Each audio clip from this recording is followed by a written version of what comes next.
And we are live. Welcome to the NBA Strategy Show.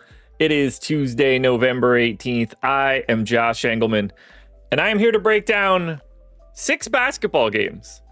The slate that they're on is up in the air. I actually haven't looked at FanDuel yet, but I have to assume that they put every game on their slate. DraftKings, on the other hand, dropped 2 games and took it to a 4-gamer, which I gotta admit, I didn't expect that. I assumed that they would just keep it because it's 6. That's not what they did. DraftKings 4-gamer, Warriors Magic at 7, Celtics Nets at 7:30, Pistons Hawks at 8, Grizzlies Spurs at 8.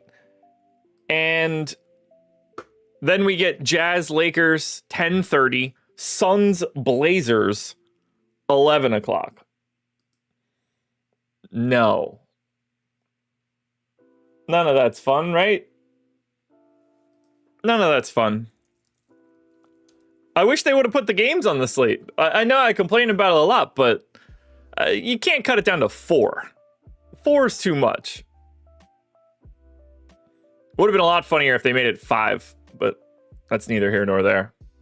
Yesterday, we got nothing but bad news. Victor Wembanyama going to be out for a bit.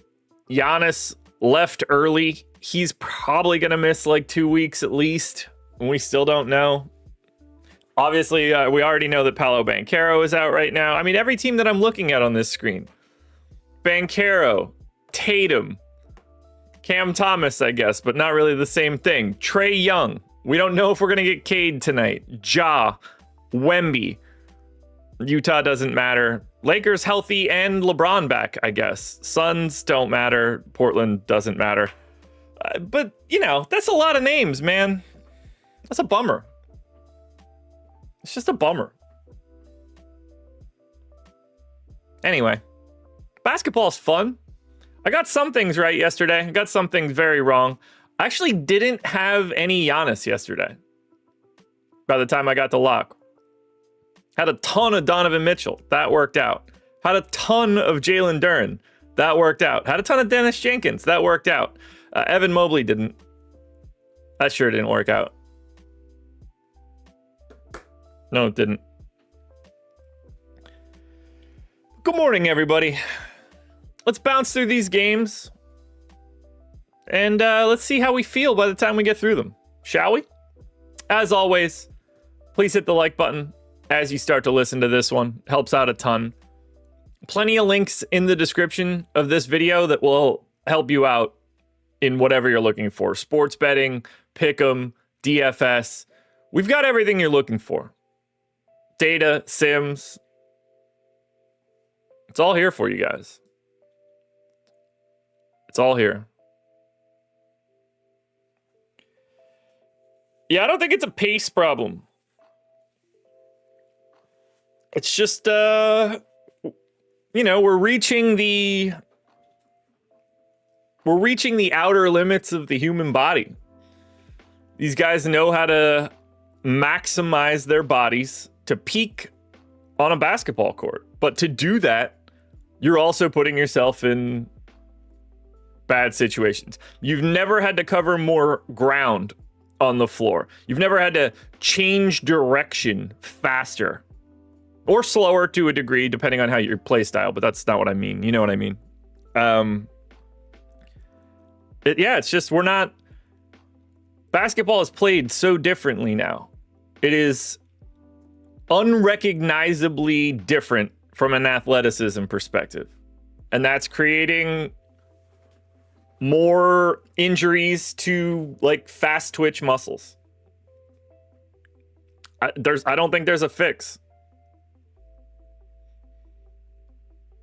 It just is what it is.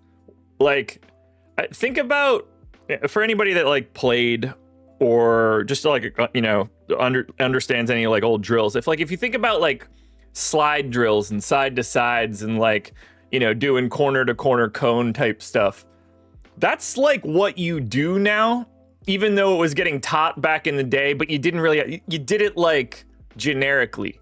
Now it's, oh my God, I got to rush out to this to close out this 3-point shooter. I get there, he swings. Now I'm cutting back and I'm rotating back to the paint. Now that ball's swinging back around and I'm picking somebody up. I take the penetration, he kicks out back again. I rotate back out through. Like you just never stop moving now. And it's a 5-alarm fire anytime somebody has a look. That just wasn't the case in 1982. Everybody stood around doing dick all. Doesn't mean the game wasn't great then. It's just different now. You guys want to talk some basketball in a different way? Let's look at the standings quickly. It feels like a good way to start the day. As of right now, the Utah Jazz would be the 10 seed in the Western playoffs at 5-8. Christian, so there are Cloudflare server issues. This is widespread internet. Google, if you just Google Cloudflare right now, you'll see it's hitting Twitter. It's as big as it could possibly be. So like there are going to be things down on Stokastic. I didn't even know if I was going to be able to do this stream. You never know what's on what servers. But yeah, there are widespread internet outages just in general today. Jazz would be in the playoffs right now. The Detroit Pistons have won 10 straight. And in a decent chunk of those games, they've been missing most of their team. And it's funny because I'm not in any way a believer in the Pistons. But I do think they should probably make their win now move this, deadline. Lauri Markkanen is such a weird dude because he is perfectly made to be on a team that's actually good. His skill set does not fit the Utah Jazz in any... It's the exact opposite, which is crazy. I want that guy to be on a different team. Obviously, the chatter is Pistons. He makes so much sense there. But you got to get him on a good team. That dude is the ultimate play maximizer as a finisher. Obviously, not at the rim, but, well, sort of at the rim. He'd still be nice in Chicago. Yeah, I'm sure they'd love to have him. They have Patrick Williams instead. But yeah, I'm a believer in the Pistons defense. I guess I should be more specific. I don't think their offense is any good. But the real problem here is that I don't think there's a single good team in the East. And Oklahoma City is probably the best team that's ever existed. And I don't even, it's possible that when this season is over, it's not even a discussion.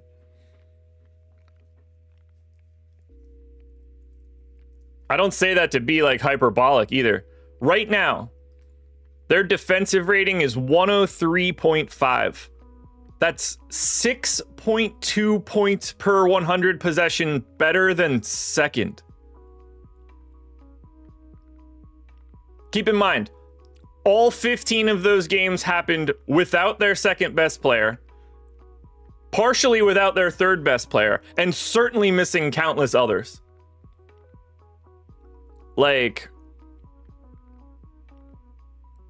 They are on another level defensively. 6.2 points. If you add 6.2 points to Detroit, who's second, that's... Oh my God. Okay, think about this. The gap between Oklahoma City and Detroit, first and second, 6.2 points. If you add that to Detroit, that is 115.9, which takes you all the way to 18th. Not only that, that gap, when you add it to Detroit, takes you higher than the league average. Doug, why is that crazy? By the end of this season, there is a very real chance that they have won their second title in a row. that they've won 70 games while they did it, and that they unequivocally have the greatest defense that's ever existed. What could they do? What could they do? It's going to be very difficult to deny that resume at the end of this season if they win another title.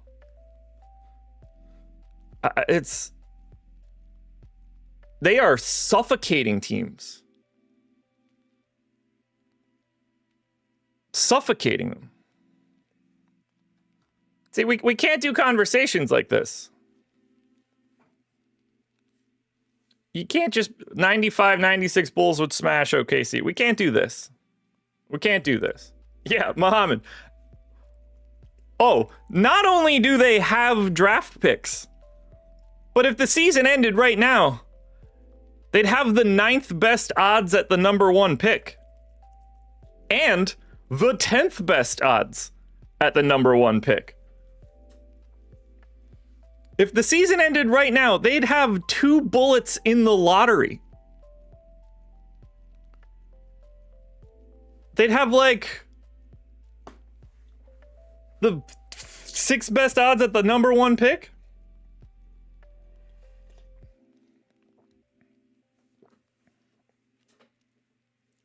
If something happens to the Clippers and they like next level tumble, Oklahoma City is primed to have 3 first-round picks next year and 2 of them be high lottery picks. Potentially.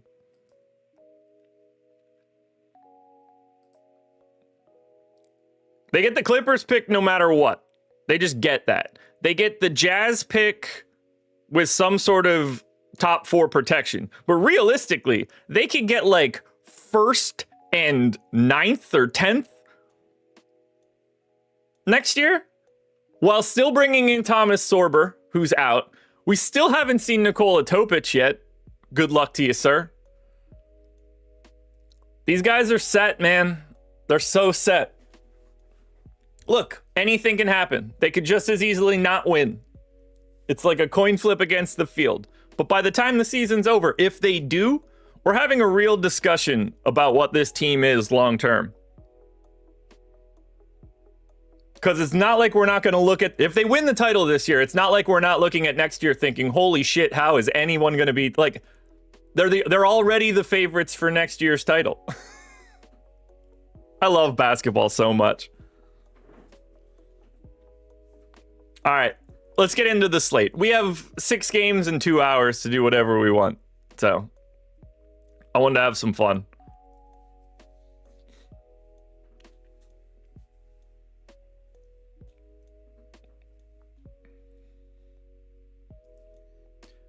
Game number 1, Golden State Warriors at the Orlando Magic.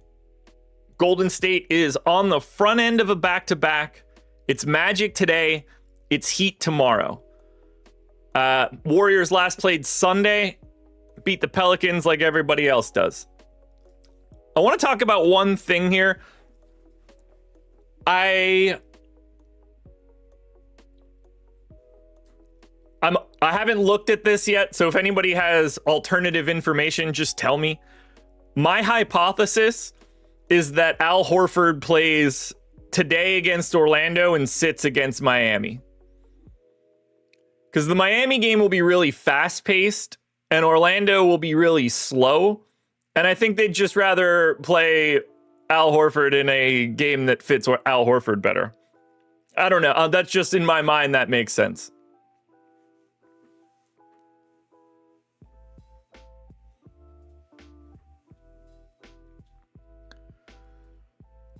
I do wonder if, since this conversation's happening in chat about the product now being the best ever versus back in the day, I do wonder how we would think about the back in the day product if media existed like it does now.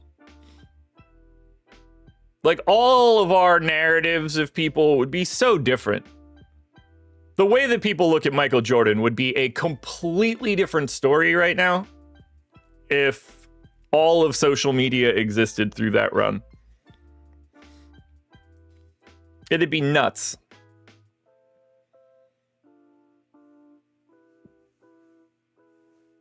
All right, so we're expecting the starting lineup of Steph Curry, Will Richard, Moses Moody, Jimmy Butler, Draymond Green. No Kuminga. Still, obviously, no DeAnthony Melton. I don't know why I didn't move these guys to DNP. I'm almost positive I did, which is a conversation for myself for later. Is that Jordan hate from me? No, not at all. I don't have Jordan hate. I love that dude. He took over my youth. I just mean, like,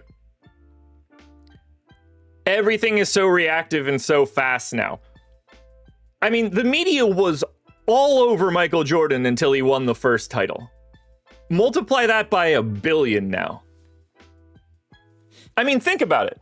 The media is so stupid that, like, enough narratives can get started that a team trades a 5-time first-team All-NBA cornerstone star now.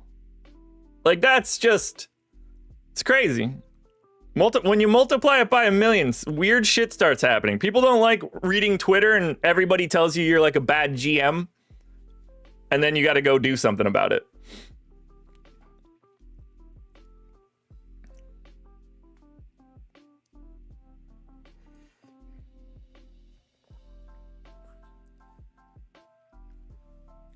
I don't think there's a ton to really break down for this Warriors Magic game from a DFS perspective. Unfortunately, with it being a 4-game slate, it matters.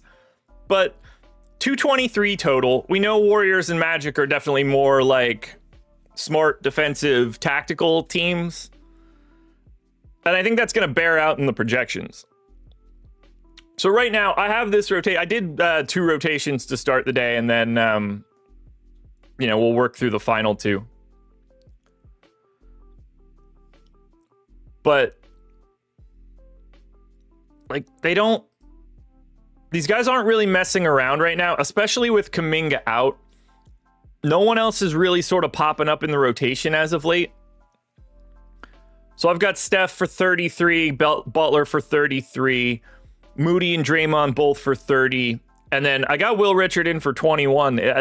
He started the last 3, played 22, 16, 22. It's not, realistically, he could always step into more minutes. That's just not what they seem to be doing. Now we've got Pods on the bench, 29, 30, and 26 over the last 3. I got him in for 27. Obviously can step into more. Horford just plays this low 20s. And then by that point, you're just kind of chopping up minutes between Buddy Hield, Gary Payton, and Quentin Post. No, Q tags or anything. The only thing that we're going to be waiting on now is if they make sort of any distinctions about doing anything for this back-to-back. Otherwise, not much here.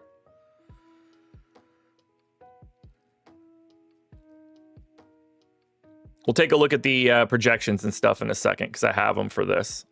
We could take a look at Orlando. Orlando's a little bit different. No Paolo, as we know. He's out with that groin strain. We do have a Q tag on Jalen Suggs. Now, Orlando lost to Houston on Sunday. They've got the Warriors today. They've got the Clippers at home on Thursday. Suggs playing matters. Because now that we're without Banchero, if Suggs is out, then Anthony Black is going to be a massive, massive play. Wow, yeah, Trevor. That was an international news story when it happened in 1990, whatever the hell it was. 2, 1, 3, I don't know. Something like that. I was 7 years old trying to learn what AIDS was. Wasn't easy. Didn't get it.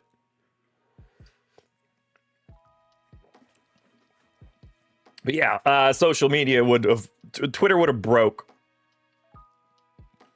Think about what Twitter would have done to Magic announcing that he has AIDS, Jordan announcing that he's retiring, Jordan announcing that he's coming back, Jordan's dad dying. Like, I mean, it's just kaboom. These things were all already everywhere on TV, and it would have just been bonkers. Zach Justice, you know what's really funny? You say I could see Rodman getting kicked out of the league if there was social media back then. As weird as it sounds, I'll bet he would have blended in more. The problem for Rodman was that he was Dennis Rodman and he was front facing. But if you put everybody in that scope, so many more people are popping up with so many stories that I bet Rodman just sort of like, Rodman stood out because he was the only thing getting pushed in that direction. But it's not like there weren't 100 other NBA guys going out there and doing wild stuff at that time. He just happened to be more interesting in that regard, but there'd be plenty of other stories that would water him down. Also, there will probably be some pretty crazy stories from Rodman that we didn't get.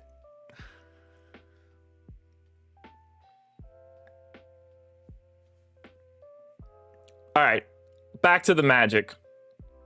So obviously this Suggs news is a giant pivot point for this game. He's been playing more. Played 29 minutes, sat. Played 26 minutes, played 28 minutes, sat. If he's here, 26 feels like a minimum. I don't think 30 is crazy in a competitive spot. We've also been seeing massive minutes lately for Desmond Bane and Franz. I mean, they went hardcore, deep, like heavy rotations lately. I mean, Franz has been playing 36 or 37 constantly. Last 6, 37, 37, 36, 37, 37, 43. Obviously OTs and shit. Tristan da Silva has stepped into the starting lineup for Paolo Banchero over the past 2 games. You got 32 and then 40 in the OT. Wendell Carter Jr.'s just been playing like 31 a night. That all sets itself. And then once you set that, you kind of just have to slot everybody in, because once Goga gets his backup run, once Tyus Jones gets his backup run, they've exhumed Jet Howard lately, which is really interesting. That's happening for probably one reason and one reason only. They are trying to show that he can play basketball so they can trade him by February. Because Jet Howard's going to get traded from this team by the deadline 100% of the time. So I think they might be starting the Jet Howard fluffing experience because he's been playing. But we could look at this game now because I ran my sim for it.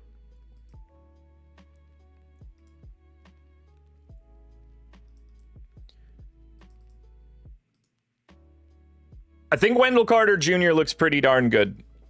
5,300, center only, but realistic double-double threat. If Al Horford happens to sit for this one, I certainly like Wendell Carter Jr. more. We don't know. Keep an eye on that, because that's going to make Kel'el Ware look more interesting tomorrow based on this Al Horford. Although Al Horford has not looked good so far, but that's a conversation for a different day. The second best thing in this game for me is Franz Wagner. Small forward eligible, 8,700. And to me, just underrepresented for what this situation is. So if I'm going to go to PvP stats, and we're just going to start with this year for right now. And nothing crazy, just Paolo Banchero off.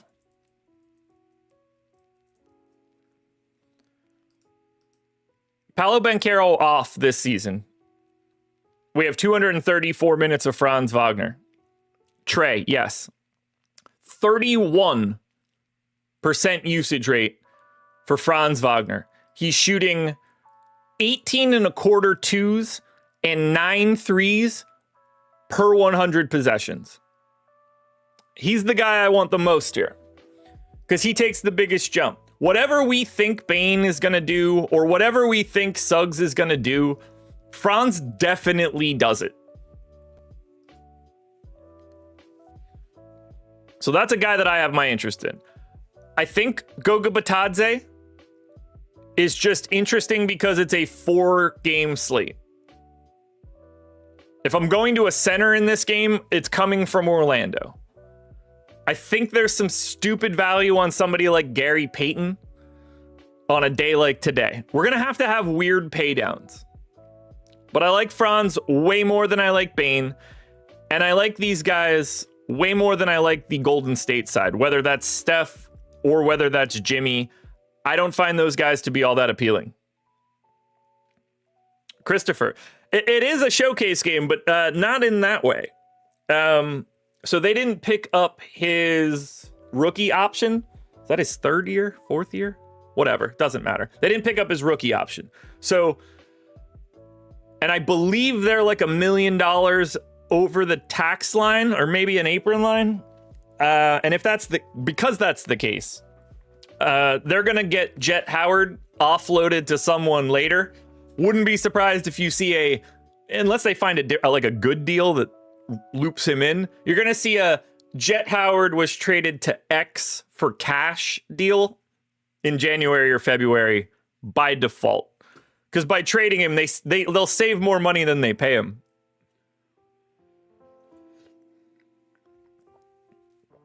Silly tax payment stuff. Now I gotta look. I'm almost positive they're like $1 million over. Maybe like $1.5 million.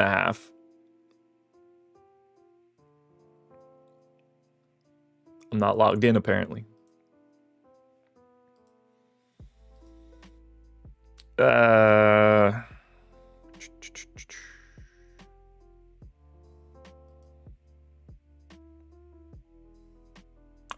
More. They're over by more than I thought. Oh yeah, the gap is what I'm thinking of. So they are $5.6 million. Well, $5.576 million over. Jet Howard makes $5.5 million. They're gonna do some roster shenanigans, and that dude's gone. But they didn't pick up his option. Fourth year option. Yeah. So in lieu of paying him $7.3 million next year, they decided we'd rather not pay you at all. Game number 2. Boston, Brooklyn. Not too much to talk about here. Boston's just the same team they've been. You know, we're going to get White, Pritchard, Brown. Jordan Walsh has moved into the starting lineup over the past 2 games, and then we get Neemias Queta. Queta's minutes have been picking up lately. He's played 26 plus in 4 of 5. I got him in for 26 right now, but just know there's upside in that by quite a bit. Simons just isn't out there. Really curious to see how they use his salary. Because there's basically zero chance Anthony Simons is on Boston after the deadline. They will use him to turn him into something else. They won't just let that salary slot disappear. So that'll be fun to see. We got to remember, like, bench guys on a 4-gamer are way more important. So you really want to think, like, is there anything from the bench I want to get to? I don't think Boston is that type of team. By the way, Boston, 10.5 point favorites in Brooklyn, 223 total. I just want to say I like the over in this game a lot. We'll look at it in a second.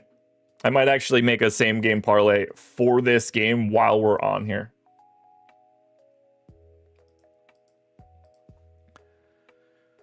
For the Brooklyn side,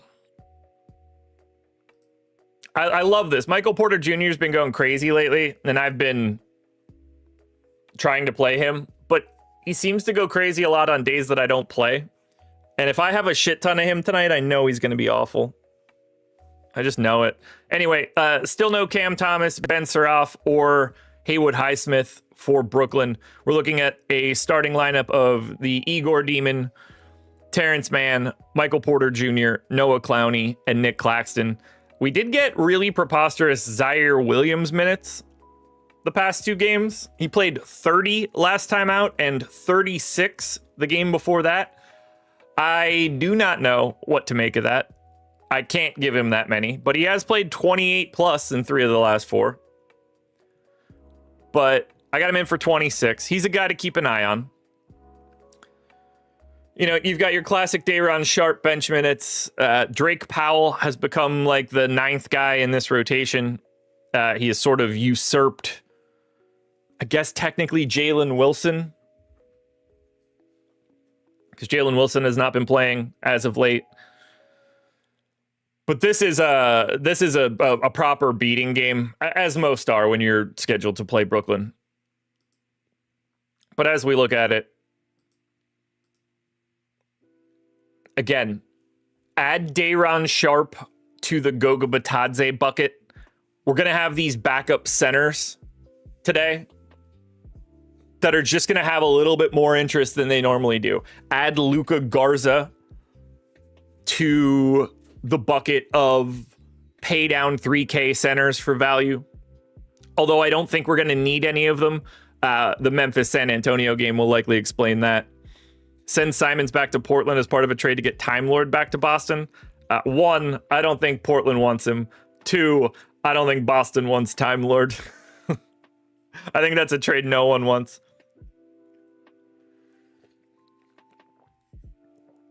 Somebody's going to get Anthony Simons as like a good bench guard on a good number, and I'm going to like that. I don't anticipate that being Boston, but he's going to be valuable to a team that needs offense. Add Drake Powell to that list, I guess, of relatively cheap random value 4-game slate dudes. He's shooting guard, small forward eligible, 3,600. The Igor Demon at 4,200 if he can get real minutes. I probably have those minutes too high, but if we're talking about wanting to get to the pay-ups in this game, I mean, to me, it's Michael Porter Jr. 7,600, small forward only. I prefer Michael Porter Jr. to Jaylen Brown for the extra 1,200. I prefer Derek White to both of them. Coach Chris, of course. Man, we've been here for a half hour.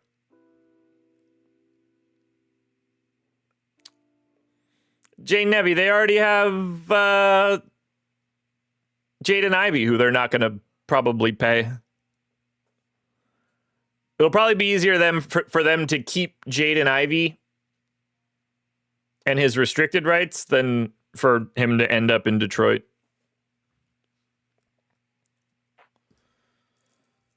Whose offense sucks, but their defense is decent? For real, he'd be great on the Mavs. He'd be a great fit on the Mavs.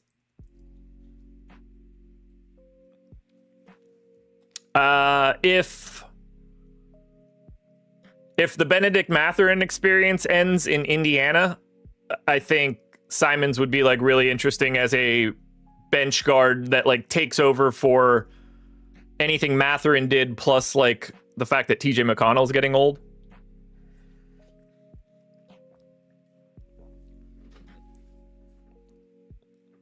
Jay Nevy, it would be tough to do that because of Ivey's current contract status. He doesn't make any money, but he will. I was going to say the Heat would be great for him, but they kind of did that, and that was Terry Rozier. There's not really any team that I think he I'm the Bucks. You know, could he get there for like the mid-level from the Bucks if nobody gives a fuck about him? I don't know. All right. Let's get into these next two DraftKings games because these are two that I haven't paid attention to yet. And so yesterday we had the Pistons. They beat the Pacers by 15. No Cade, no Asar Thompson. I played so much Jalen Duren, and they beat the shit out of them so early that it didn't help me out as much, but he was good. Cavs should get Markkanen and make him a small forward. Who's going out in that trade? That's really different. The Cavs can't take back any more money than they bring in. So they got to send out more than Markkanen makes. You got to cut somebody real out of that team. I'm not saying that I don't agree that the fit's fantastic. All right, so obviously with the Pistons on a back-to-back, we don't know their injury report. I can confidently tell you that Cade Cunningham and Asar Thompson are going to be on it in some way. But after that, I don't know. I assume, like, Tobias Harris is still going to be out. Marcus Sasser, Jaden Ivey, those guys aren't going to play. But whether or not we're getting Cade here, we have no way of knowing. All we can do is just project this game. Marking into the Lakers, how are you going to do that? There's no way to get him there. The Lakers don't have enough to get him. The Lakers have zero opportunity to get Lauri Markkanen. No chance. Okay. Obviously, there's a chance when, like, we find an incompetent owner who makes a side deal and doesn't tell anybody. But, like, that's how it would have to happen.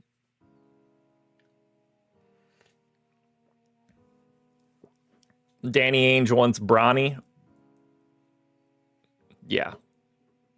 I'm not confident Bronny wants Utah. That's a kid who grew up as LeBron James's son. I think he's going to find Utah to be a slightly different experience. What's Kyrie Irving's value worth in a trade? Nothing.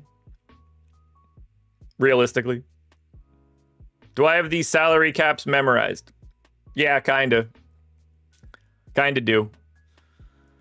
All right, let's get Duncan Robinson in for 32 minutes. I mean, Asar's missed 4 straight. I don't know. I'm going to give him 30. I mean, realistically, he could come back and play 34.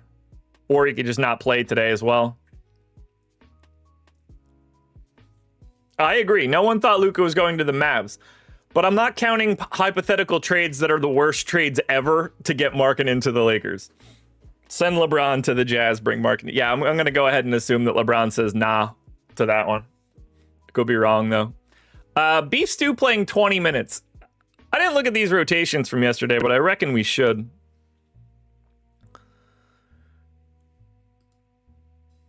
So, Beef Stew, 1 foul. Picks up 2 here. Picks up his 4th.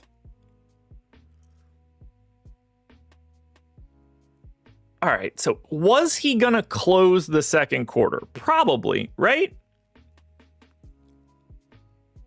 Realistically, he lost 4.5 minutes. And then, you know, probably another 4. I think the goal was for Beef Stew to play something in the neighborhood of 28 minutes.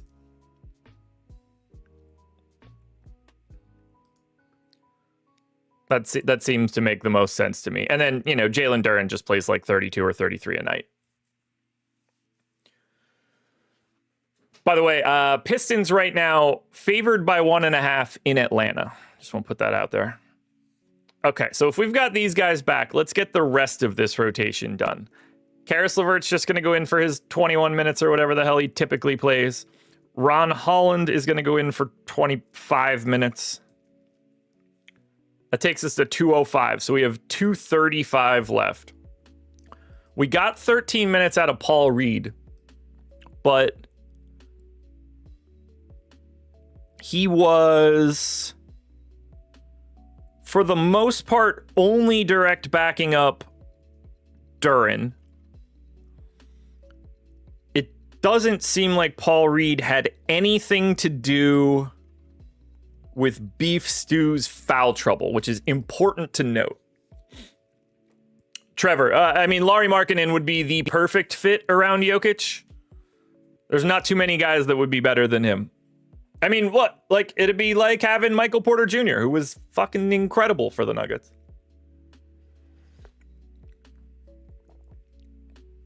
But I mean, Markkanen would never get better looks in his life. All right, I'm going to get Paul Reed in for 12. That leaves us 23 left. I think Javonte Green is basically getting all of them, which ends the Dennis Jenkins experience right here. Sad day, assuming that's the case. I became a very big supporter of the Dennis Jenkins experience. Do I think Duran sits on the back-to-back? I don't. That said, I have no idea. All right, all that looks fine. Rates should be fine. Let's hit the Hawks. So Hawks lost to the Phoenix Suns on Sunday by 2. They've got the Pistons today. And they get a date with the San Antonio Spurs, their Western Conference analogs. And that will be without Victor Wembanyama, who we'll get to in a bit, but isn't healthy. So Trae Young out. Slightly extended injury report here for Atlanta, but only 2 names that matter. Well, technically 3. Zachary Rissache is questionable with a left hip contusion. Porzingis is questionable with right knee soreness. Onyeka Okongwu is questionable with a right knee contusion. The other 4 guys are just questionable with ever being involved with the Hawks. So obviously, these Q tags matter. Like, if Porzingis and Onyeka Okongwu happen to be out today, it's the Mo Gay experience in a big one. I feel like Rissache is not going to play. Yeah, Trevor, you're getting there. We have no idea. So all we can do is sit back, relax, and get this injury information. So Nickeil Alexander-Walker. How long has Trae been out? 9 games. This is going to have to be like 31 for Nickeil Alexander-Walker. Dyson Daniels for 33. Rissache for 25. Jalen Johnson for 35. Kristaps Porzingis for 27. Onyeka Okongwu for 27. Vit Krejci for 23. That takes us to 2:01. 39 minutes left. Mo Gay. All right, realistically, when Porzingis and Okongwu both play, that's 20, that's 8, 18, 19. Yeah, I think we can go like 18 for Mo Gay. Probably should have looked for Jalen Johnson. Oh, no, he was in for those games too. That's 219. Need 21 more. That's going to be Keaton Wallace and Luke Kennard. And neither one of these guys are going to be getting a terribly large bag of minutes. There we go.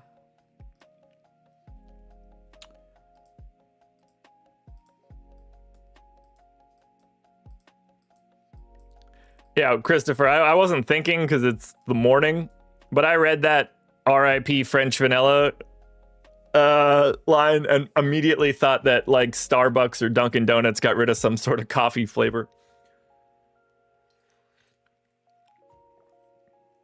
Which is obviously not what happened.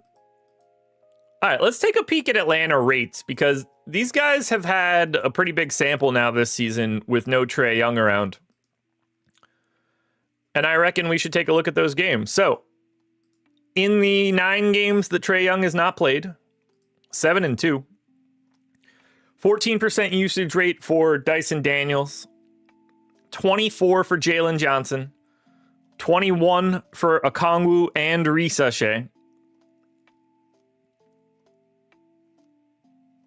Ooh, I gotta dig into that. Nickeil Alexander-Walker at 26. KP at 26. So I guess I'm gonna pull all of my usage rates to start. I assume whatever I have set up for the Pistons is fine. Let me just run a quick 1,000 and see where we're at. See if anything interesting stands out for this game. Obviously, this game is extra special TBD. No idea for Detroit. Multiple Q tags for Atlanta. This isn't a spot where we need to like create our opinions now. Okay, so right out of the gate, base sim is too light for Nickeil Alexander-Walker. Can I get these things next to each other? I can. There we go. Much better. Oh, my bad, guys. Forgot to mute for that one. How did the Bulls beat Denver in Denver? That's a hell of a question. I have no idea. What a weird team. They'd lost, what, 6 straight heading into that, too? Okay, so Nickeil Alexander-Walker is just shooting more right now. He's taking 11.62s and 7.7 threes per 100 possessions. Got him in for 31 minutes. So we should expect about 12 and a half shot attempts. I got him at 11.7, so he certainly has to go up a bit.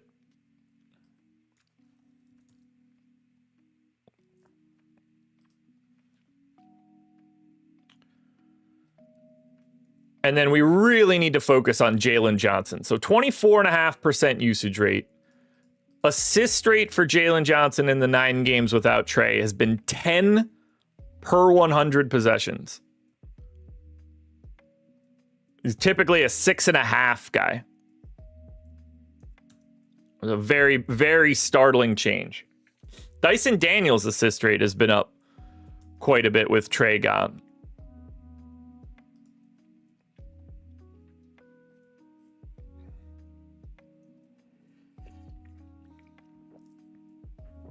Okay, that puts Nickeil Alexander-Walker in a much better spot. Porzingis looks about right. Maybe a little light, which is probably causing Risashe to look a little crazy. What really has to happen is that I have to force Jalen Johnson a little bit higher. And KP a little bit higher. And that should lock down the rest of these starters. Anybody else doing anything weird so far this season? So right now I'm taking a look at the rates that these guys have, and then the rates that we have in our back end of the model to just see if anybody's like differing wildly from what we expect their baselines to be. Like, for example, Nickeil Alexander-Walker this season is somewhere around 7.9 free throw attempts per 100 possessions. It's like a weighted number for recency. In our baseline, though, Nickeil Alexander-Walker is shooting 4 free throws per 100 possessions. Just a very distinctly different game style so far for Nickeil Alexander-Walker. So we want to make sure that we're getting him in this sort of more attacking play style and getting him to the line a bit more. Similarly, Jalen Johnson and Kristaps Porzingis both shooting like 2 free throws more than they typically do. Porzingis at about 10.8, Jalen Johnson at about 7. So I want to make sure that these guys are getting properly represented with free throws, because free throws have been up so far this season. Now, obviously, all of these rates are like subject to change if one of these guys ends up out.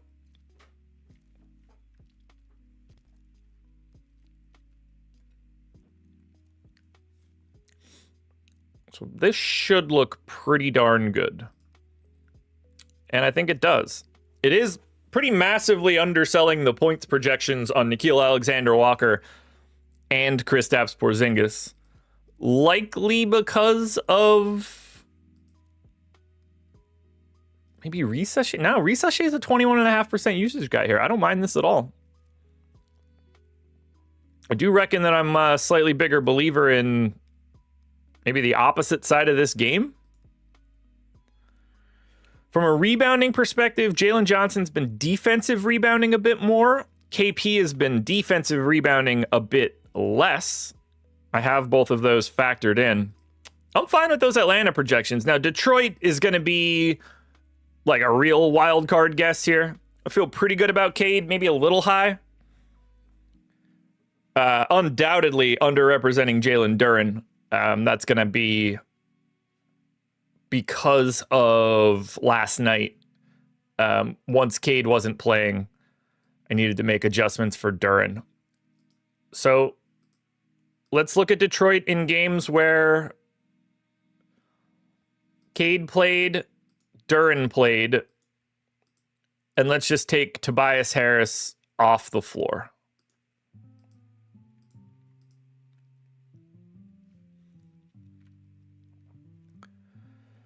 All right. Not going to be the biggest samples in the world, but it'll be big enough.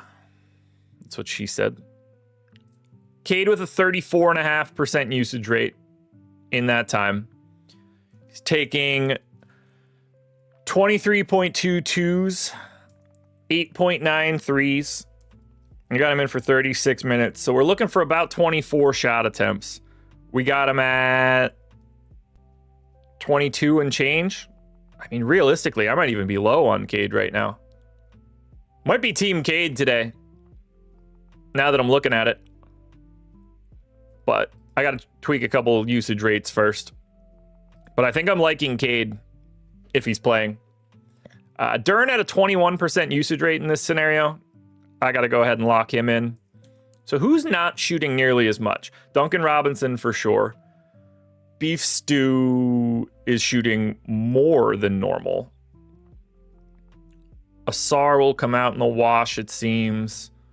Holland, I need to go down a bit. And Levert, potentially. This might not have to move all that much. We might be able to take a really nice look at this Denver game right after this.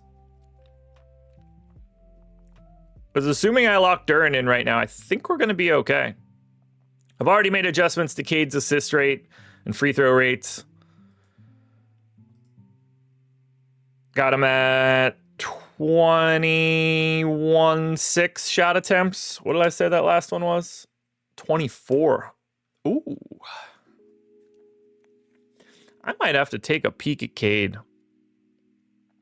I think I like Cade's points overs tonight. I want to get that out into the universe. I'm not sure I like Duren, but that could change. Because I liked Duren a lot last night.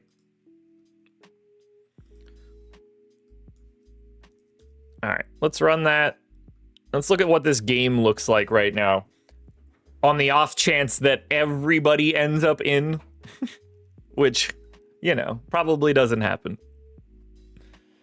Guys, hit the like button if you haven't done it yet. While this sim loads, I would be remiss if I didn't talk about Tails.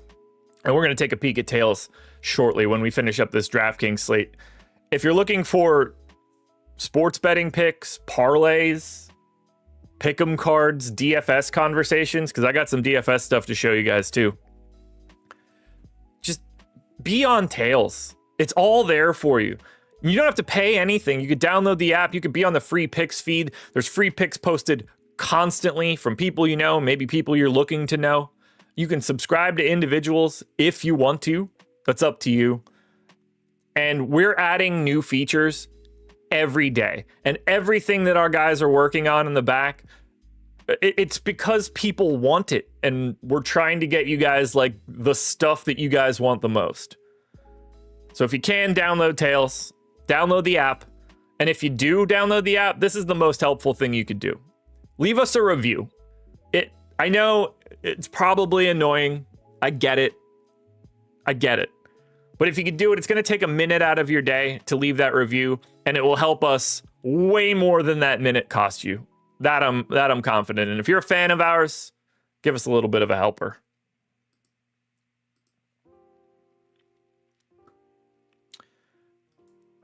I'm a bet Dyson Daniels for triple-double if everyone out.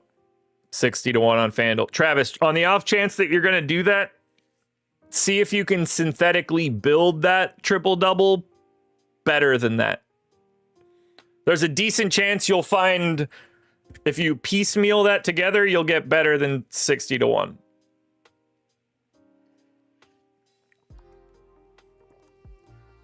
Brian, I don't know what that means.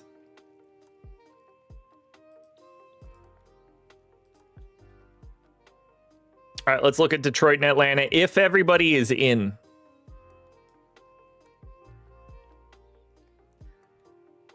I don't know if you guys can see how little value there is here, but Duren will be fine. We just have better centers. Jalen Johnson's probably the guy I want. Mo Gay is the guy I'll end up with too much of. But if everybody's in for Detroit, this is not a particularly interesting team to get to. Not to mention, Cade is 11K. Think about some of those crappy 3K names I've mentioned throughout this show.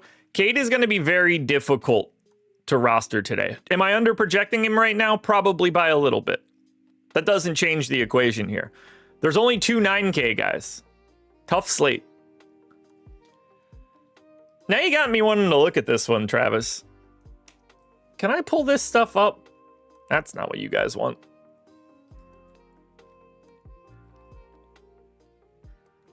I'm guessing I can't. I don't think we have alt odds like that.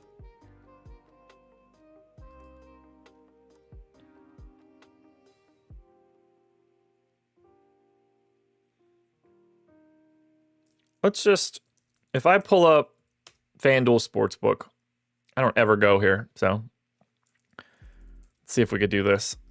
Let's pull up Dyson Daniels.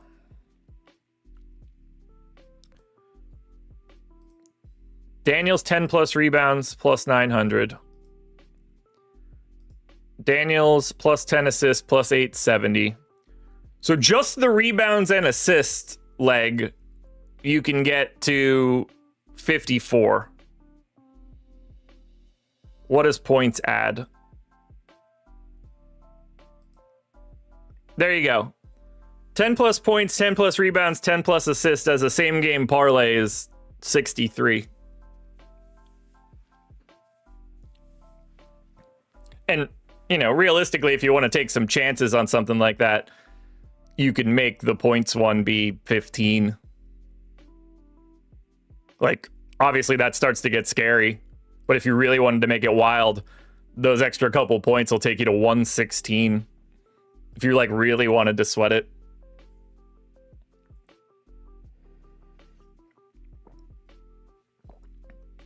But yeah, I mean, right there, just little stuff like that, you could piece it together. And then think about it like this. Like, add a profit boost to it, piecing it together, and now it looks even better. Like,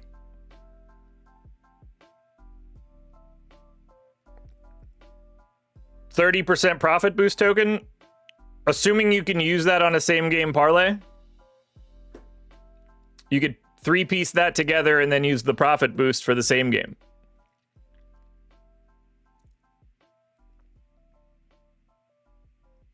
I don't know. Think about it. Let me see if that works. Give me 1 second.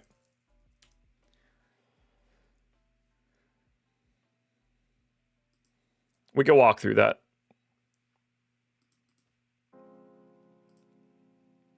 We got plenty of time. It's 8:58. We could be here for another hour. We probably will be. Ah, shit. Stupid two-factor authentication. I really need a better way to do this. I've been using this for too long and I hate it so much. There we go. We in. Yes. Hold on, Trevor. We're getting there.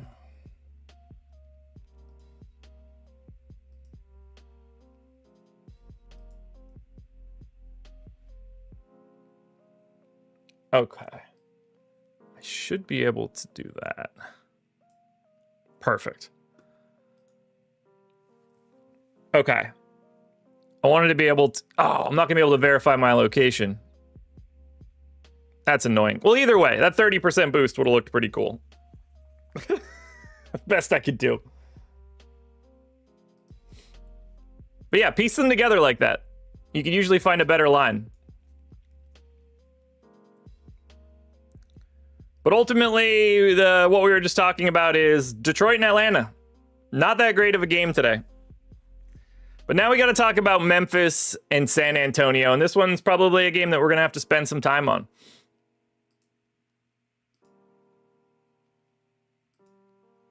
So let's talk about what Memphis is and what they might be doing. Brandon Clark is out for a bit. Ja Morant is out. No Javon Small, Scottie Pippen, or Ty Jerome. The expected starting lineup for the Memphis Grizzlies today is Vince Williams, Jalen Wells, Cedric Coward, Jaren Jackson, and Zach Edey. Chris, there's no projections on the site. I can't build anything because they don't exist. This show exists before anything is live on the website. I couldn't build lineups on this show if I wanted to.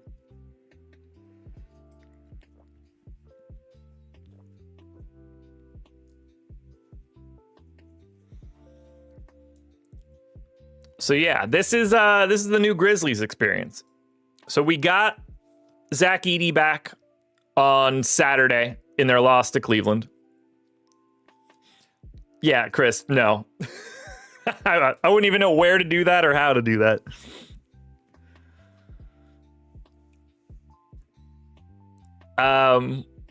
So we've got Edey back. Obviously in that last one, Josh started, but he went out almost immediately. So let's start projecting out these lineups. We've seen Vince Williams get 24, 25, and 27 over the last three. He got 25 in the start 2 games ago, but they really flattened everybody out. So I kind of want to look at that. Grizzlies, nope. Memphis. So that's in this ass beating. Vince picked up 2 fouls, stagger rotations, never got to close. All right. I mean, I think Vince Williams is like realistically like a 28 to 30 minute guy. Line on this one, 6.5. No Wemby. We'll get there. I'm going 29 to Vince Williams. That's probably aggressive, but I mean, based on this rotation, he's going to stagger.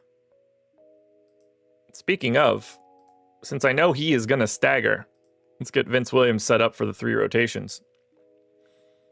All right, I like that start. Jalen Wells is just starting and playing 25, 26 minutes a night.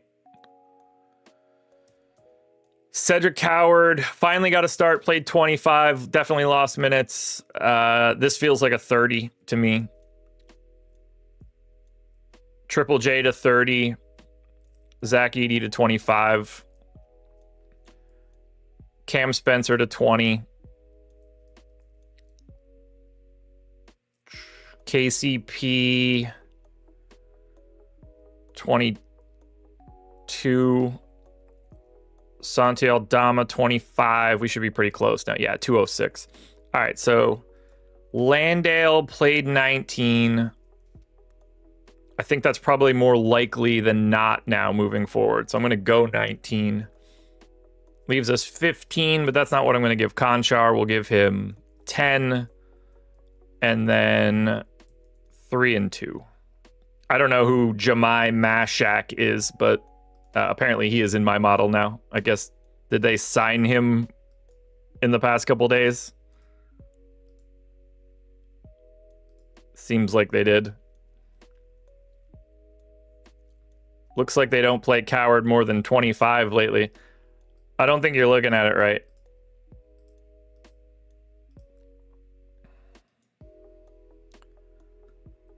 I mean, you played 33 games ago. I mean, you played 28 plus and 7 straight before the last 2. And he didn't play anymore because they were getting the shit kicked out of them right here. But he got 25 and a half and only came off because the game was over.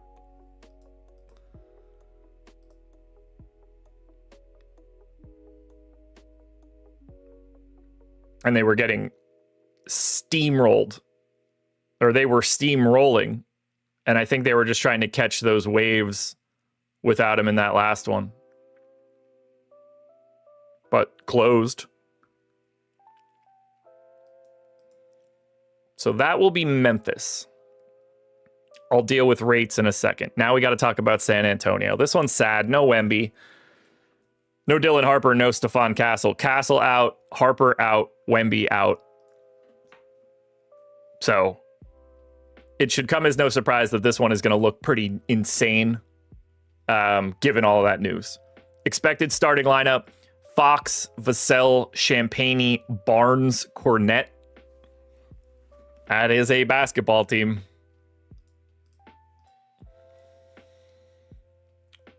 All right.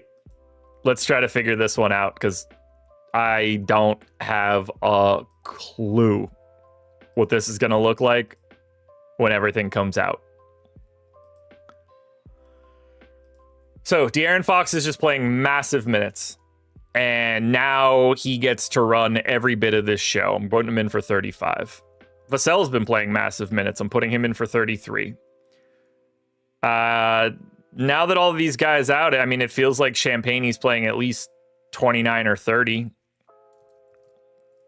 The Barnacle of the Bay feels quite safe at like 28. And then Cornette in his first start got 28 minutes. I'm just going to go with that. Do I think Champagny will get the start instead of Sochan? Yeah, they can't start Sochan like this. He can't shoot. They can't start Sochan and Cornette.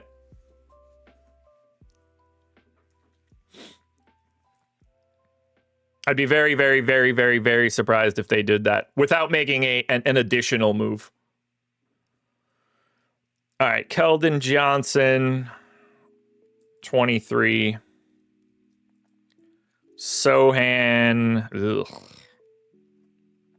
18. Olynyk got 18 last time out. I'm just going to put those same ones in. Let's pull up that San Antonio popcorn machine. Okay.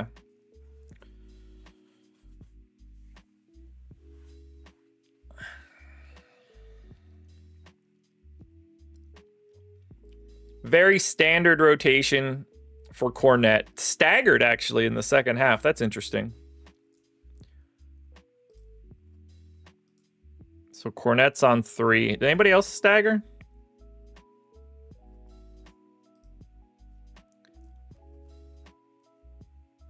Fox and Barnes. Almost had it. Now we do. 3 different tabs. I clicked the 2 I don't need. I mean, for a 4-game slate, those seem like very reasonable minutes for Kelly Olynyk. I guess Carter Bryant realistically could see the floor. Nothing really weird in these rotations. Champagny started the second half for Castle, as expected.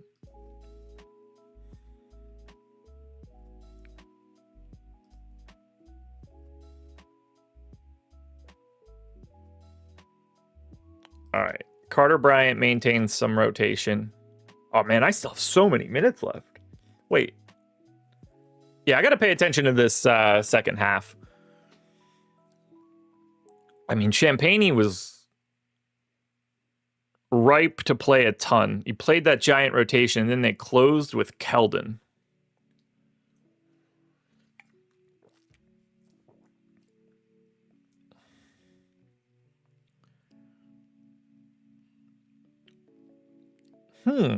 Tough rotations here.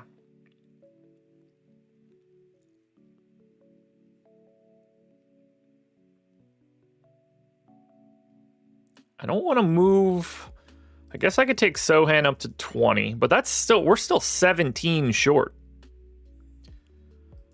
You know, Bismack Biyombo got a rotation. If they're gonna use anybody, it strikes me as Lindy Waters. And then I'm just gonna scatter, I guess. Let's go like that. I'm very excited to see what my sim spits out to start.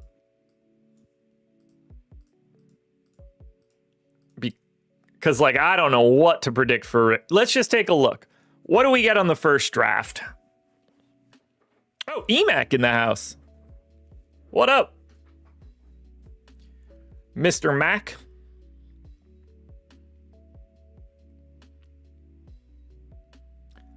All right.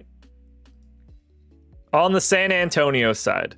So just weighted averages, I'm close to 2 percentage points of usage short. So this is going to make Fox look awesome. And I'm wondering where the rest of it went. Yeah, okay, that came out pretty balanced to start. I don't have the slightest idea of figuring out who's going to get this ball.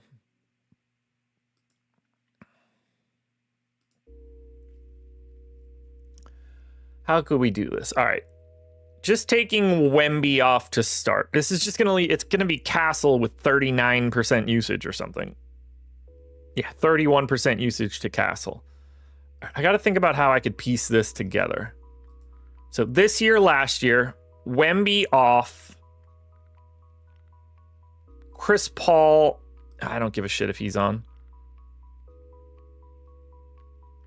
Harper off.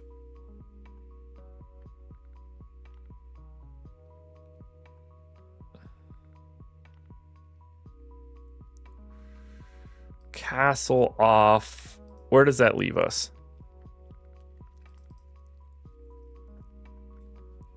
All right, 25% usage Vassell, 24.5 Keldon, 29.5 Wemby.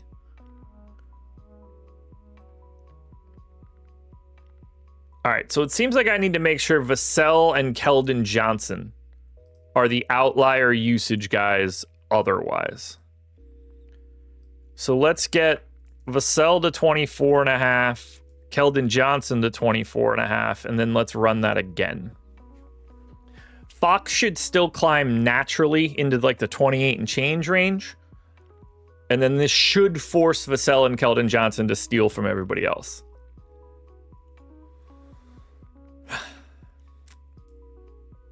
Pretty much. Pretty much.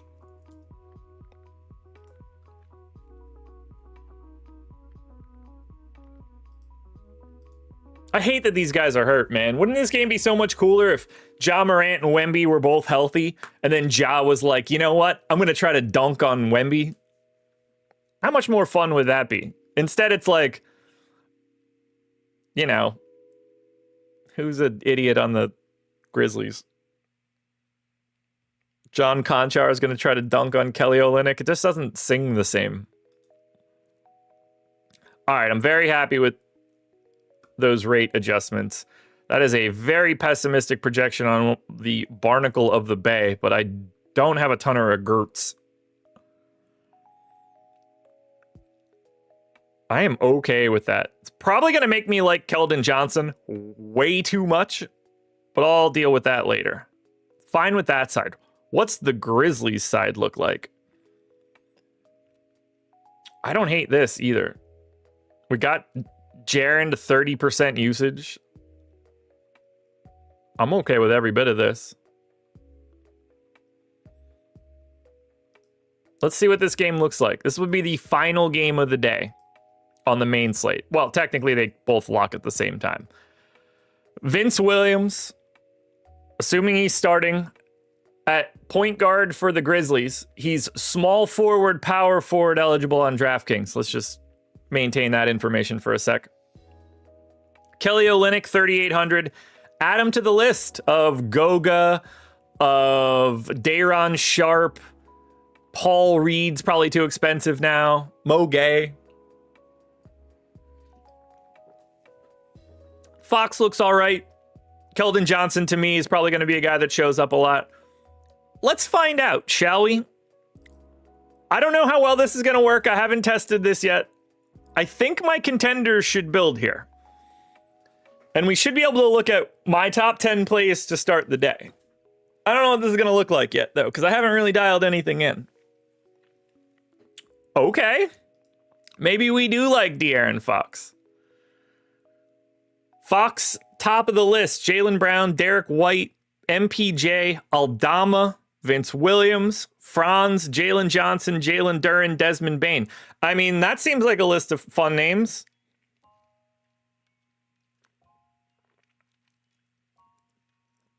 I'll walk you through these columns because I'm guessing someone will eventually spot the header row and will be curious. These are optimal rates just based on generic simulations. Salary, projection, obviously. Optimal rate, median projection. Eggplant emoji. What is the eggplant emoji, you ask? Fine, I'll tell you. The eggplant emoji is the 20th percentile fantasy score when that player makes the optimal lineup. So De'Aaron Fox was selected in the optimal lineup 44% of the time. When he was selected, his 20th percentile fantasy score was 46.1, basically a point above his projection. What that's looking to do is give you that fantasy number for that player where you think, like, if he gets here, I'll be happy. And for Fox today, right now, no tweaks, it's 46.1. Eggplant percentage, next column over. That is how frequently De'Aaron Fox scored 46.1 fantasy points in all of the sims, not just the optimal.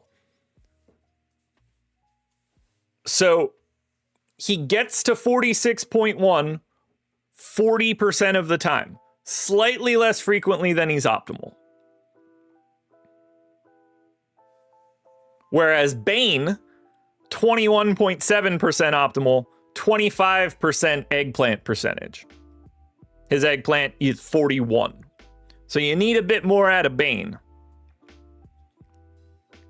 but less cost effective. But this would have been my top 10 contenders for today. And I'm going to start posting these now to Tails. It took me a while to get this set up, much longer than I wanted it to. But contenders are back officially starting today. But I don't see any names that are crazy here. I think Jaylen Brown is showing us what I mean, we can look at this positionally, I guess. These are the top 10 centers in optimal rate.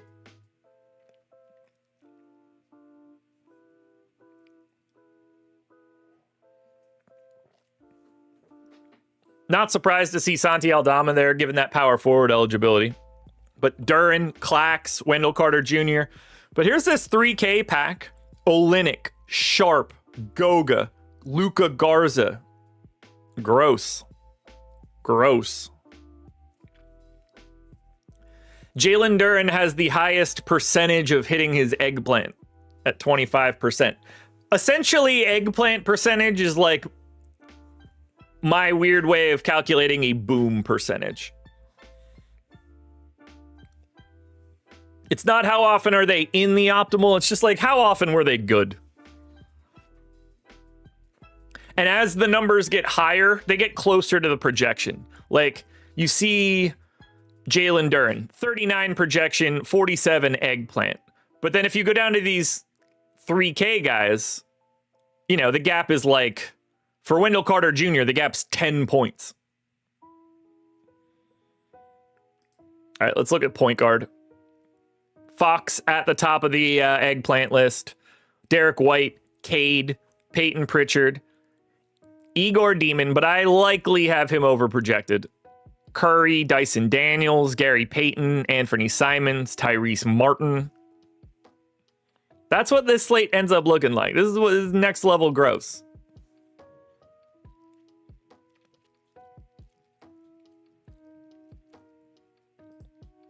Shooting guard. Looks like Bane and Coward are like the top two dudes. And then it gets real blurry.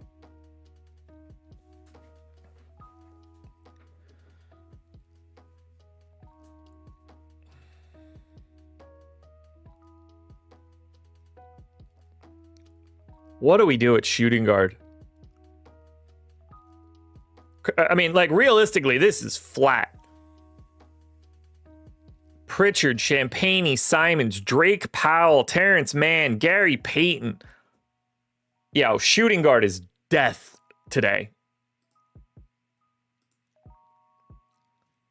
Small forward. I mean, Jaylen Brown, MPJ, Vince Williams, Franz. Small forward. Low-key loaded.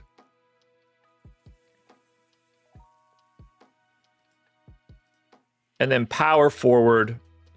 Yeah, I think Aldama is just going to be very popular. Jalen Johnson looks quite a bit, because of salary, Jalen Johnson looks quite a bit different at the 4.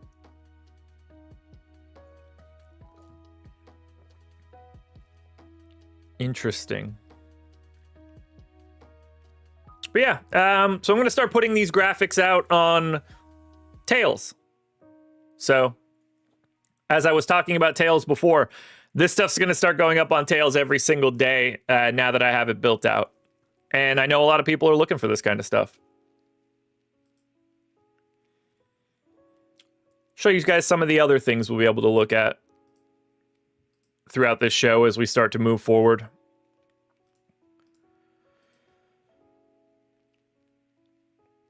I'm starting to, ever so slowly, hash out my simulation view.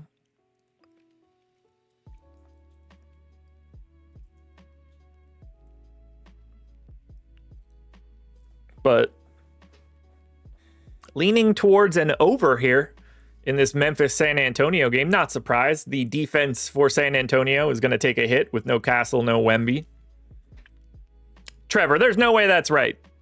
It can't just be 2 legs. My guess is you've been here the whole time and it hasn't refreshed. But even if you're lying, I like the fake vitriol there. De'Aaron Fox triple-double in one of the 1,000 sims that we ran so far.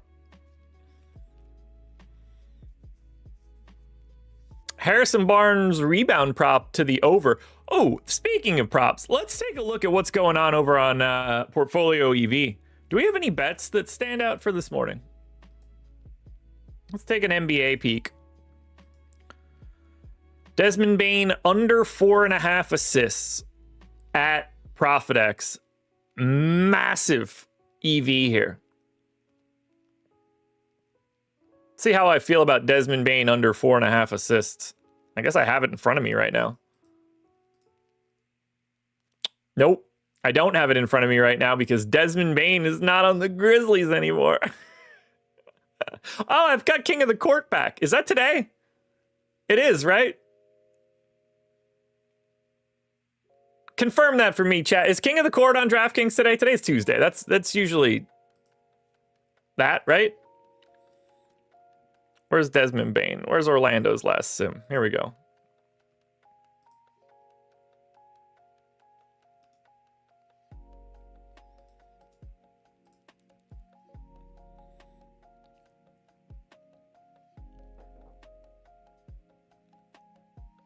Ooh.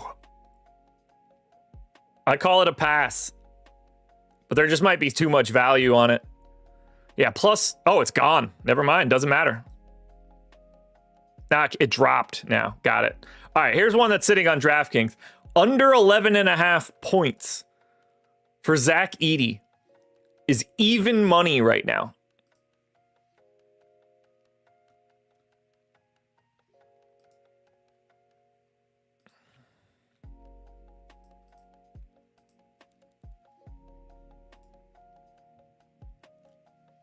Interesting. Let's look at this.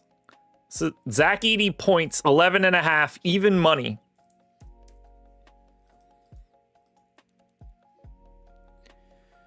Look, I like it. I like it. I think we should be looking at that one. And that's a 22 OddsShopper rating plus 8.7 EV. Gotta get that one, guy. I'm gonna bet that right now, actually. Let's hope I can get to it in time.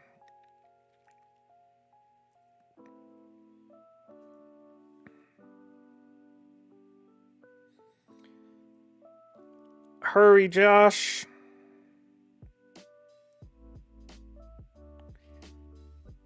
Zach Edey.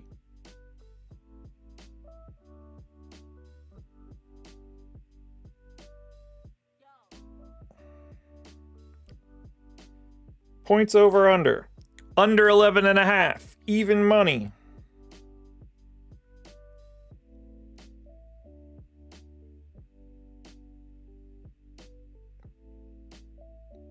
Cool. Cool. Got limited to $12. Awesome. Awesome.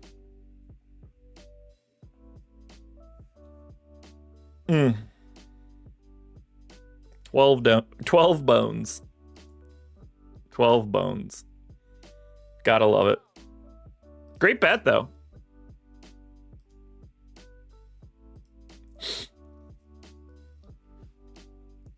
Boop. Got it. That's Portfolio EV. And I could have done that even faster if I wasn't on this stream. I couldn't click bet right now and go through that process on the screen because you can't use the location settings when you're using your camera like this. But I would have liked to show you guys that. Unfortunately, that's not how this works. So we still have 2 games to go through. We've got Utah and the Lakers. We've got Phoenix and Portland. Before we get there, though, I guess I should look and see, at least for the games that we have so far. I got Cade at the top of King of the Court. Jaylen Brown, then MPJ, then Fox. We're going to be in a really interesting spot here once I finish these final 2 games and everybody gets in there. Let's go to Utah and the Lakers.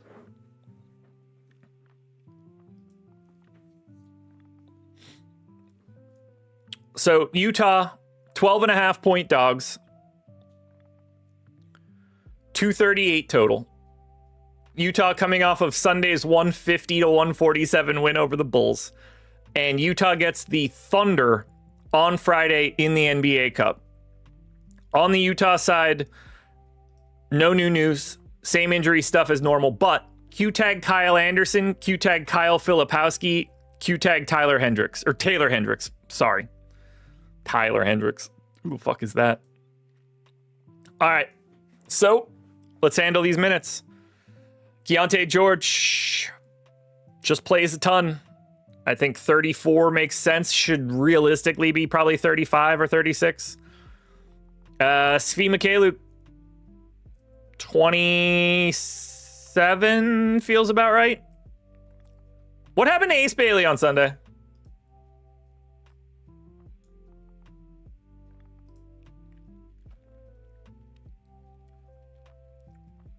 Is that just fouls? Clearly is, right? 2, 3, 4. Okay, it's just all fouls.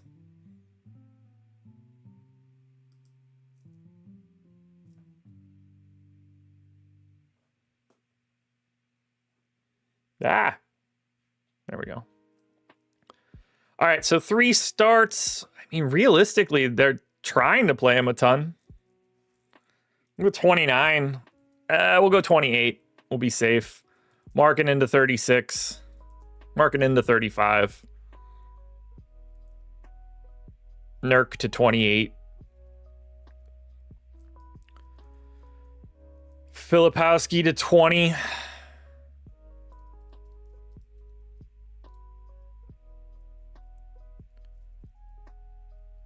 Collier to 25.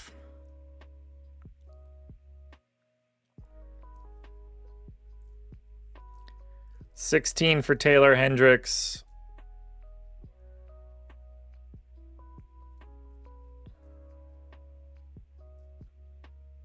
$27. 14 Sensabaugh, 13 Cody Williams. Pew, pew, pew. Pew, pew. That's going to be Utah. And now we get to the Los Angeles Lakers, and they should be fun to project. Projected starting lineup for the Lakers today: Luka Doncic, Austin Reeves, LeBron James, Rui Hachimura, DeAndre Ayton, Q-tag Gabe Vincent, Q-tag LeBron James. So let's figure this one out. We're going to go 36 minutes for Luka, 35 minutes for Reeves. I'm going to go 28 LeBron, 33 Rui, 29 Ayton. Oh, man, is Gabe Vincent going to play? All right, Marcus Smart, 24.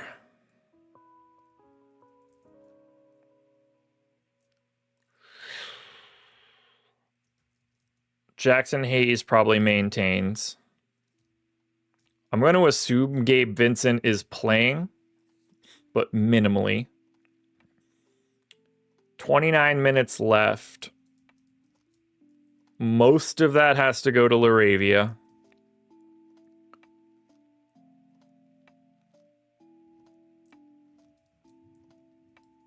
That's just going to have to be it. Well, I'll look at this and get a better idea. Weird team now. Lakeys. I mean, in theory, they should be way better than they were because LeBron James is very good at basketball. Oh, yeah, that's all fine. That's all totally fine. Oh, I'm going to sneeze.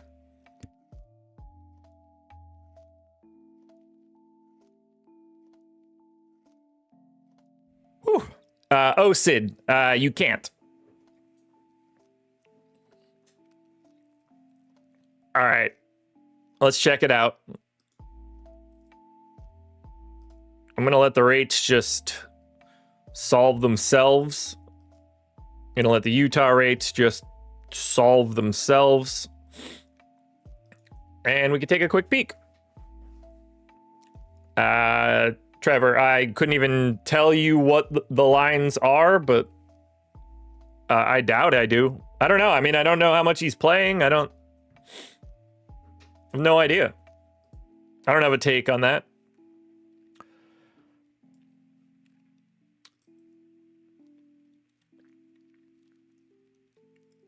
Okay, a lot of tweaks that need to happen here for Utah.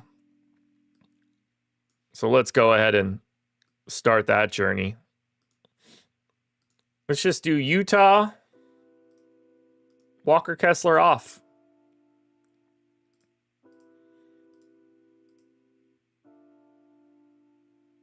That'll be a big enough sample. Markkanen, 28% usage. How many free throws is this guy shooting? 9. Which is where I have it. Oh, man. I am... At first blush, I am very anti-Lauri Markkanen today.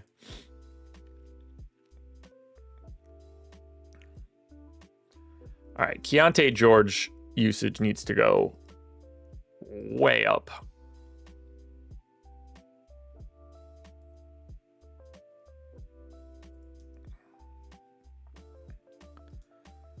I don't think Markkanen's does, though. Nurk's at 18. I guess I should probably just run that.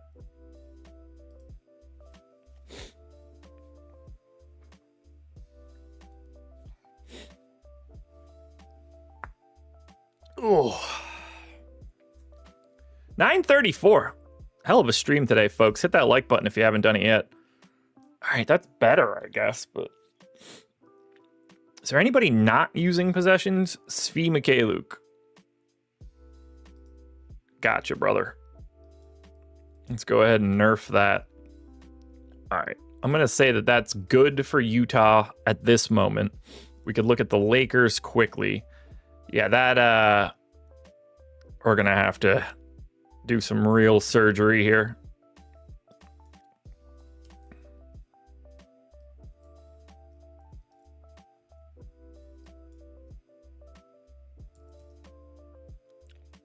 Let's see what that tastes like. Oh, Sid, not on this show. It's not what it's for. That's what the strategy show VOD is for. I break down both sites.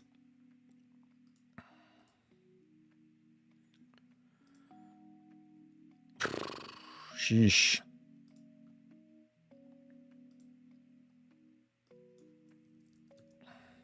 I don't know what to do with the usage for these guys.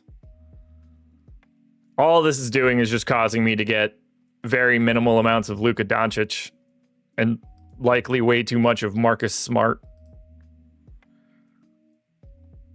Weird one. But yeah, look, here's the deal. Q-tag LeBron James, Q-tag Gabe Vincent. The Los Angeles Lakers are fixing to look a lot different now that LeBron is back. Let's hit this final game. Phoenix Suns, Portland Trailblazers. Suns 2.5-point dogs here. Grayson Allen out. Jalen Green out. Booker, Brooks, O'Neal, Ryan Dunn, Mark Williams is the expected starting lineup for this one.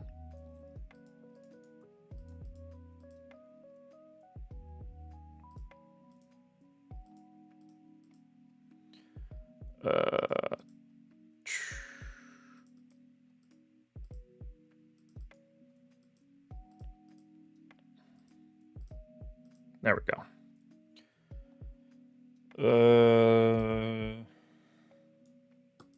There we go. All right, let's get this Suns team projected.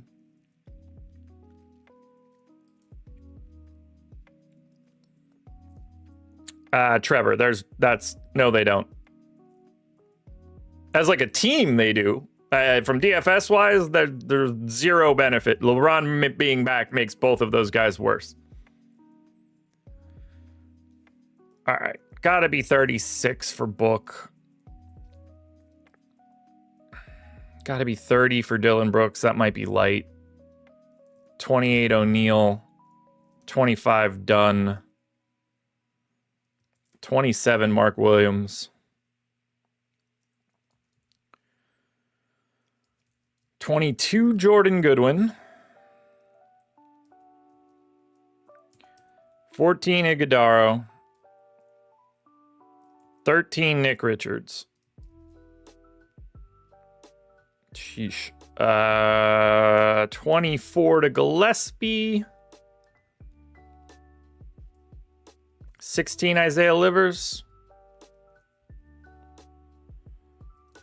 3 and 2 get hidden. So don't forget about shows for the rest of the day, guys. We're going to be around all day. We've got Deeper Dive at 5, Live Before Lock at 6. There could be an NHL show at 1:30 tonight. I don't know that for sure, but I'm going to take a peek. Let me see if we've got a schedule here. I do not, but that could exist. TBD. Plenty of basketball coverage coming up. I'll have my starting 5 video out a bit later. I'll have the strategy show breakdown out a bit later. Keep your eyes peeled for everything that we're putting out right now. Let's finish off this final Portland Trailblazers rotation with a key note. Drew Holiday is doubtful. Right calf soreness.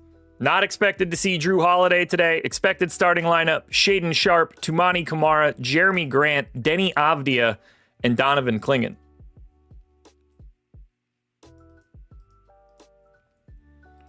So let's move these positions around.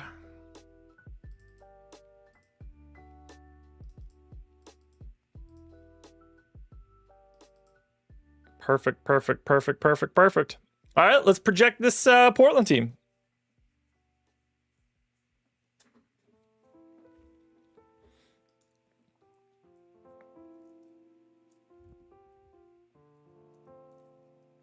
Trevor, whatever you're thinking right now, stop thinking it. It's not working for you. All right, I think Shaedon Sharpe feels pretty safe here around like 31 minutes. Actually, let's go 30. I'm nervous for him. 35 for Kamara is easy.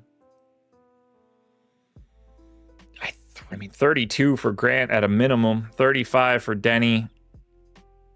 26 Clingan. All right, with Drew Holiday out in their last game, yeah, I'm going back up to 31 for Sharpe. 33 for Grant. Have to. Chris Murray obviously going to play more. I'm going to go 24 to start. We get City Sissoko for 10. We get Time Lord for 16. Robert Williams, by the way. What does that leave me? I still have 30 minutes left. Whoo, baby.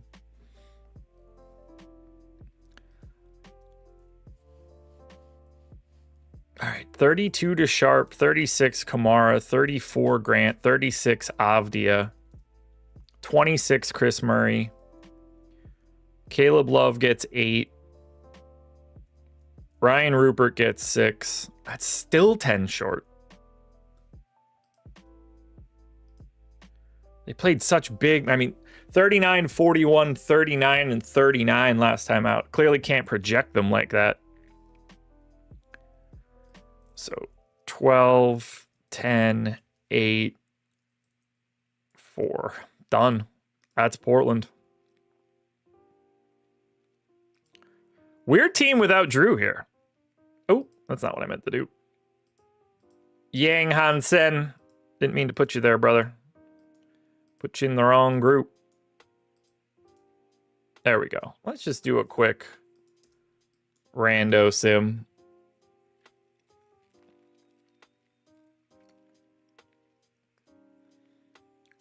This will be the final look-see here. Portland 2.5-point favorites. Front end of a back-to-back. They've got the Bulls tomorrow.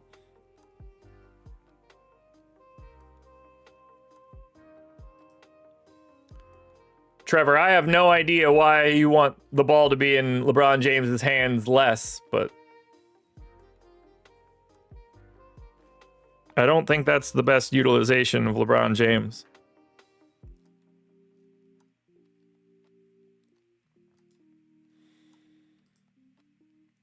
All right, so this night slate on DraftKings, the two-gamer. Luka is 12-1. Devin Booker, 9,600. LeBron James, a crisp, unplayable 9,300. You can clearly ignore LeBron on the night slate. Denny is 9K. Value-wise, like, Time Lord's a thing. Jordan Goodwin, Chris Murray. This night slate is a turd. It's a true turd. Guys, that's going to do it. Hour 45 down. 4-game main on DraftKings. 6-game main on FanDuel. Plenty of time to talk about it throughout the rest of the day. Keep your eyes peeled for everything else. Strategy Show VOD. Starting 5. Deeper dive. Live before lock. I'm going to be posting some tails bets for today. I forgot now that we have it. Cade Cunningham is at the top of the list right now for King of the Court. That will be Luka by the time I'm done my sims. But there's going to be some interesting options for King of the Court today, given the injuries we have. Good luck tonight, everybody. I'll see you guys later.